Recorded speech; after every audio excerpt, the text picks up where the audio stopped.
everybody, Becca here, and welcome back to my channel. If you're new, welcome. Today we're going to be doing a sew-along tutorial of the sweater romper from Lowland Kids.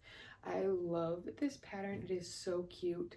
There's a couple different options for it and different ways to do it, but overall the construction is the same. There's a hood or neckband option, there's a cinch waist option, and then there's a kangaroo pocket option as well. And today I am going to just be doing, I'm doing the neckband version without any of the extras, the cinched waist or the pocket. I'll be using a cotton spandex French terry from Raspberry Creek. It's one of my absolute favorite fabrics to use. They print in-house prints and they also do custom printing as well, all in-house in Utah.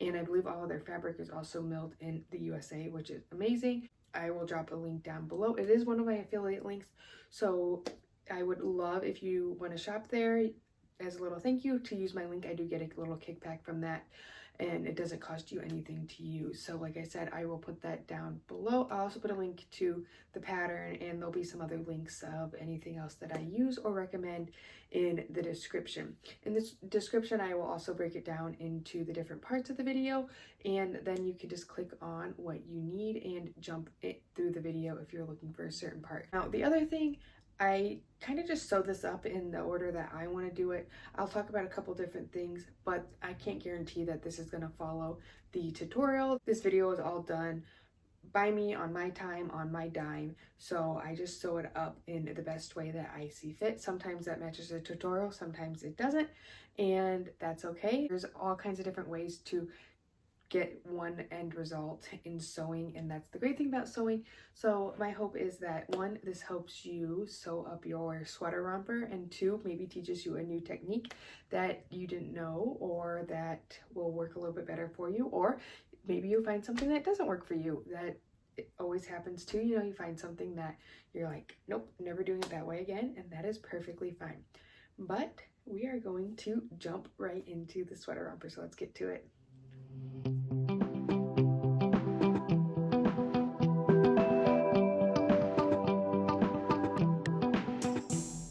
To get started, we're just going to go over the pieces, and this makes it a little bit easier because I am doing something a little bit fun and using different colors for the pieces. I just wanted to show you guys, I made these leggings. They're not done yet, I just have to do the waistband, but I made these for my daughter to go with this, and so I am using these coordinating colors for the bands and cuffs. The pieces that you're going to need are a front and back body piece, 2 sleeves, you're going to need 2 leg bands, 2 cuffs, and then you're going to have a neckband. And then if you're doing a hood, you would have 2 hood pieces, but we're not doing the hood, so we just need a neckband. And then if you were doing the elastic waist, you would have a piece of elastic. You're also going to want some snaps for the bottom, and I do like to use some scraps of woven fabric, or you could also use interfacing there. And I will show you when I get to it how you could do the bottom without snaps, and then it would just be kind of pull on through the neckline. It's really easy to do it that way, but we'll talk about that when we get there. So to get started, the first thing we're going to do is just take our body pieces of our romper and flip them over with right sides together, and line up your shoulder seams and pin those together. You're just going to sew down both shoulder seams. So I'm going to go ahead and do that and be right back. All right, so I have those sewn up, and I like to jump around a little bit. When I am doing a neckband, I like to do it as early as possible. It makes putting it in so much simpler. So as soon as I have my neck hole sewn, I will add my neckband, because then I'm only having to deal with this. I'm not having to deal with having sleeves and all those other things. It just makes it a lot easier to make it even. So I am going to pull out my neckband piece here, and we're just going to fold it in half and pin the short end and sew it. Now, if you were doing the hood, you would lay the hood right sides together, sew along the back side to finish it. Then you would have to fold it over and hem the front and then attach it. So I know that's not very descriptive, but those would be your next steps. And I would also add the hood now if it were me. So I'm going to go ahead and sew my neckband and be right back. All right, I got my neckband sewn up, and I'm going to show you guys how I like to add them. It's just a easy little tip that I find easier, because a lot of times especially if you use clips, the hardest part about neckband is making sure that it's even and evenly pulling around it so you don't get any bunching. So I like to take my snips and just cut my points just very slightly, not a lot. It's going to be hidden in your seam allowance to mark them, and that way you know for sure that those are your points. So you can see there I have little points, and those are my halfway points. So I'm going to fold it in half now, the wrong sides together, and you can see my half points there.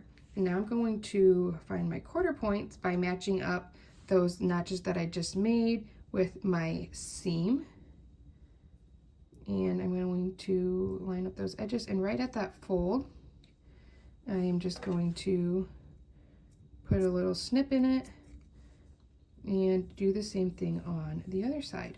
Then you're going to do the same thing on your neckline, and you also could do a little triangle. So on my neckline, the biggest thing here is your shoulder points are not your quarter points, because you can see here this curve is shorter than this curve. So if you use those, you're going to have uneven pooling.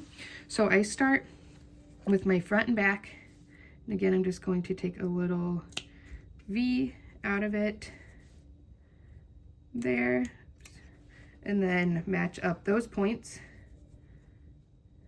and find it. So you can see here, this is about 1/2 inch. It's going to depend on your size, in front of your shoulder seam for your quarter point there.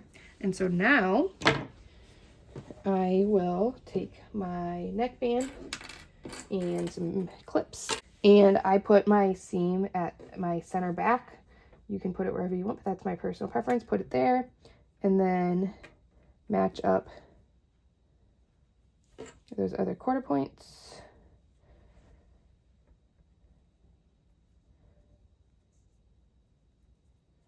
And then I will take this over to my machine and sew it, gently stretching my neckband, making sure that my notches that I made on my neckband and my neckline stay lined up. So I'm going to go sew up this neck hole and be right back. All right, so I got my neckband sewn on and out of the way. Now I don't have to worry about it. So now I am going to move on to the sleeves.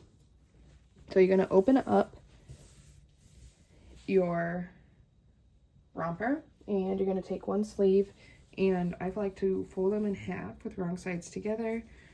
At the top of it, which is the wider part, I'm going to find where that fold is and put that fold right on top of my shoulder seam and pin that in place, and then you can just kind of work your way down.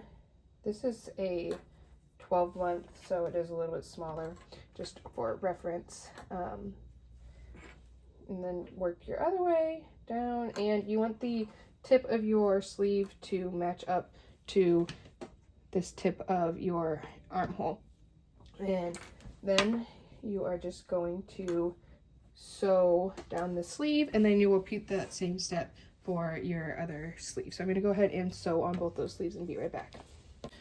All right, so once you have your sleeves on, you're going to fold it back in half like we did with the shoulder seams, matching right sides together. And now we are going to match up this seam here at the armpit, and that's where I like to start, and just kind of like the sleeve, match those up and pin them, and then work your way down the arm, and then work your way down the waist.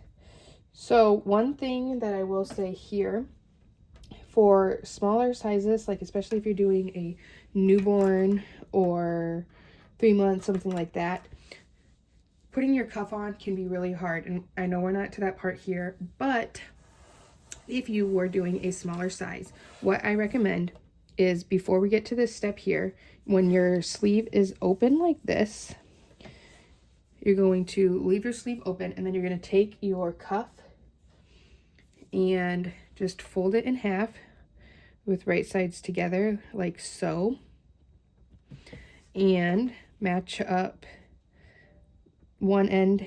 And that's the other thing too, is you have to stretch your cuff quite a bit, and that's just part of the oversized fit. If you don't have a very stretchy fabric, you're going to want to gather this down to closer to the size of your cuff. But you would just pin, you could find the center points. I don't really feel the need to do that on these because they're so small typically when I'm doing this method, but I would match up the ends, and then you would just stretch and sew it on flat. And then once you had your cuff on here, you would sew this seam here, because, and that just makes it a lot easier to sew those little tiny cuffs on. Like, that's especially how they do Barbie clothes and doll clothes like that, because there's just, you can't even get your presser foot in that wrist hole. But I don't really prefer that method if I don't have to do it. It's just not as clean, because then you have a seam at the wrist, but you can always just tack it down. But then you're just going to go over to the other side, repeat those same steps, and then you are just going to start at your wrist, sew, pivot down, and sew all the way there in one stitch, and then do the same thing on the other side.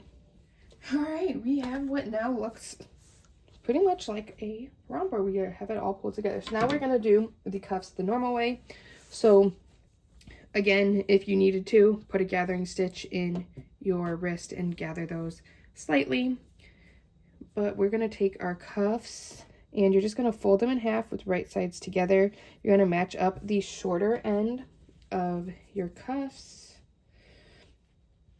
and you can see how it's a rectangle, so match up those shorter ends, and then you'll just pin these sides, and then you're going to go and sew down both of those seams. All right, so I have the cuffs sewn, and I'm just going to show you on one here because it's the same process on both. So you're going to just take them. I like to come in here at the seam, match up these seams wrong sides together, and fold it in half, and now you have your cuff made.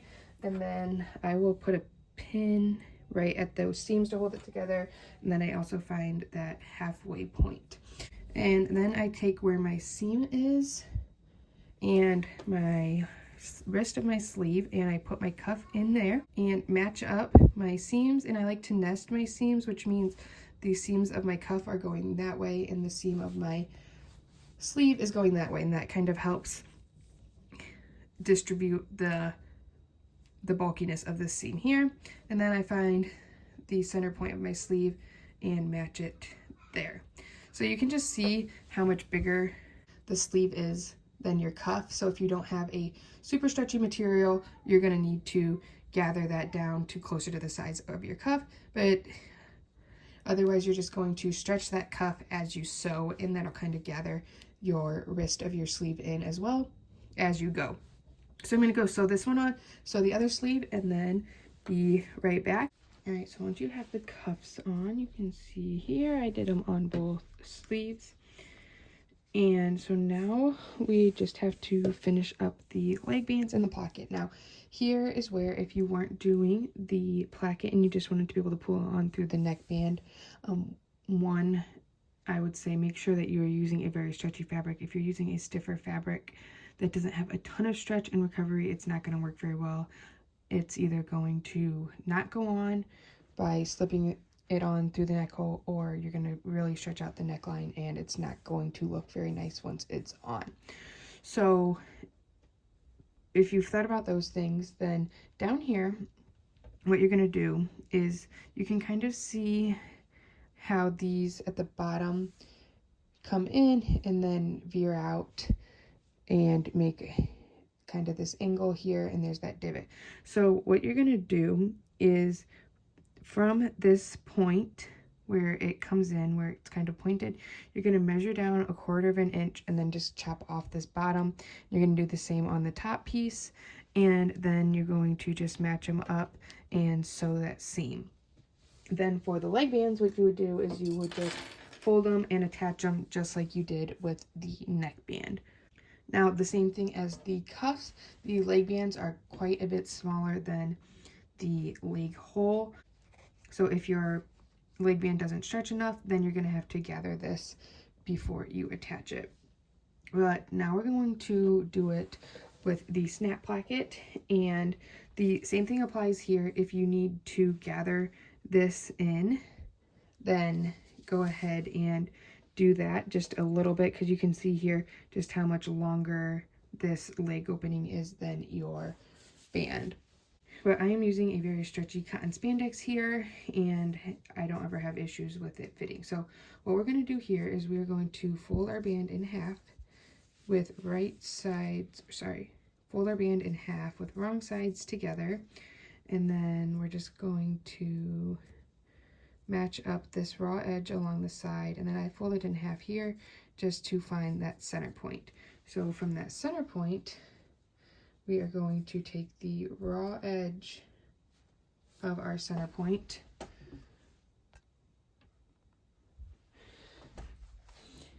and match that to our side seam, and just pin that in place. And then, keeping this together, you're going to take this short raw edge here and line that up with your bottom of your placket and pin that. Now, the angle, if you're lining up the angle, it's going to hang off the edge a little bit at the bottom there, so it's not a huge deal. And I'm just going to match up this side down here, and again, I'm going to match it up more to the side, I guess, than the bottom. And you can see how it kind of hangs off there. And then what I'm going to do is I'm going to take this over to my machine and stretch this. Basically, this fabric I'm stretching almost to the max and keeping the raw edge of my leg band lined up to the raw edge of my leg opening here, and then sewing it all the way around. And as I do that, that'll gather it in once it's done, just kind of, again, like we did on the cuffs.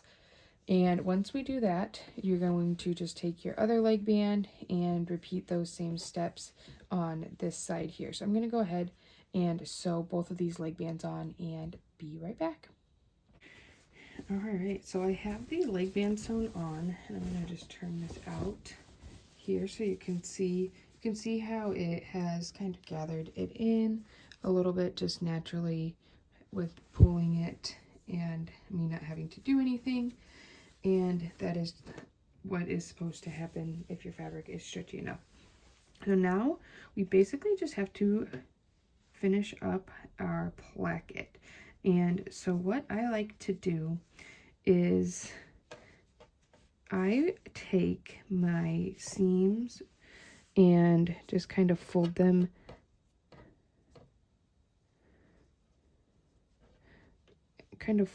inwards so that they're not in the way of my snaps over here. And what I like to do is I take a piece of cotton woven fabric, and this can be really anything. You just want it to be, this is like a quilting cotton, you don't want it to be like a heavy canvas. And as long as your fabric isn't see-through, the print on it doesn't matter, or the color, because it is going to just get hidden. And then I just cut a strip about 1 inch wide. And this is, if you didn't want to do it this way, you could use interfacing, but I have just found through trial and error that this is the best method to prevent your snaps from ripping out. And interfacing will tear and things like that. So what I do is I will just then put it on top here, lining up the raw edge there. And I usually don't cut this. I usually just cut it a little bit longer than my placket, so that then when I sew it, if it stretches or something, that then I just trim it off at the end. So what I do here is I just go and serge this on. I don't cut anything off on the bottom. I just keep it right here lined up and serge it on.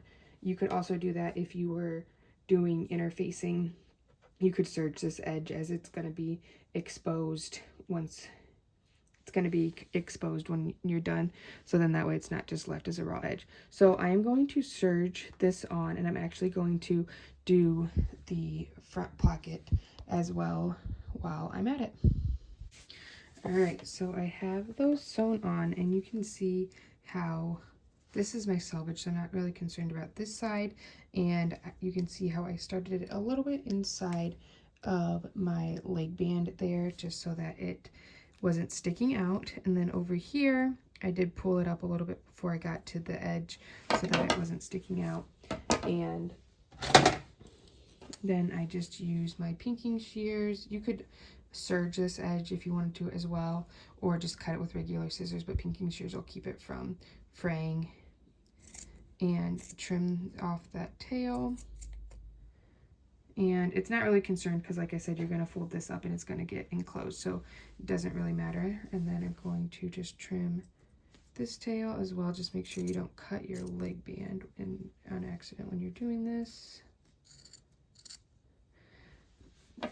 And then I like to leave my serger tails relatively long here, and then I will just sew on top of them when I get to the next step. So now all we have to do is fold up our placket and top stitch it.